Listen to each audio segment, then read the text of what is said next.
Perkenalkan, nama saya Marcelina Nadia Uso dari Universitas Trinita.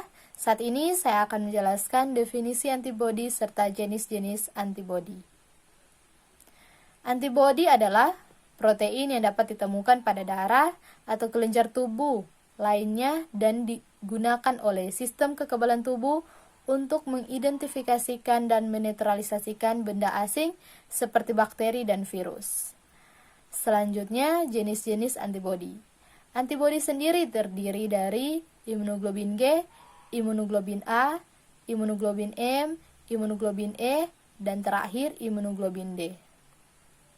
Pertama, imunoglobin G merupakan antibodi yang paling berlimpah dalam sirkulasi, terbanyak dalam serum 75%. Antibodi ini dengan mudah melewati dinding pembuluh darah dan memasuki cairan jaringan.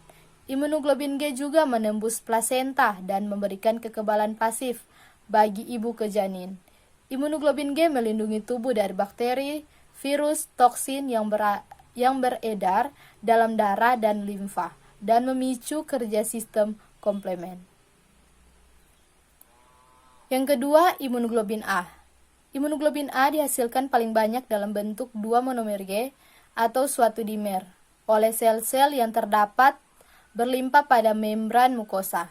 Fungsi utama imunoglobin A adalah untuk mencegah pertautan virus dan bakteri ke permukaan epitelium.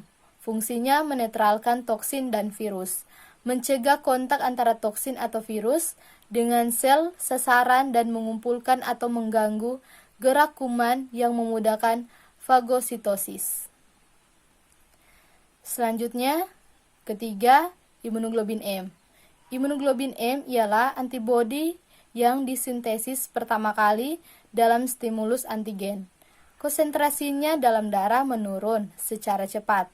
Hal ini diagnostik bermanfaat karena kehadiran imunoglobin M umumnya mengindikasikan adanya infeksi baru oleh patogen yang menyebabkan pembentukannya. Fungsinya mencegah gerakan mikroorganisme antigen, memudahkan fagositosis dan agglutinosis kuat terhadap antigen.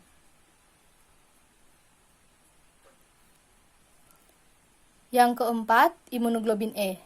Antibodi imunoglobin E berukuran sedikit besar dibandingkan dengan imunoglobin G dan hanya mewakili sebagian kecil dari total antibodi dalam darah. Imunoglobin E disekresikan oleh sel plasma di kulit, mukosa, serta tonsil. Jika bagian ujung imunoglobin G terpicu oleh antigen, akan menyebabkan sel melepaskan histamin yang menyebabkan peradangan dan reaksi alergi. Mudah diikat oleh sel mastosit, basofil, dan eosinofil. Dan terakhir, imunoglobin D. Sedikit ditemukan dalam sirkulasi.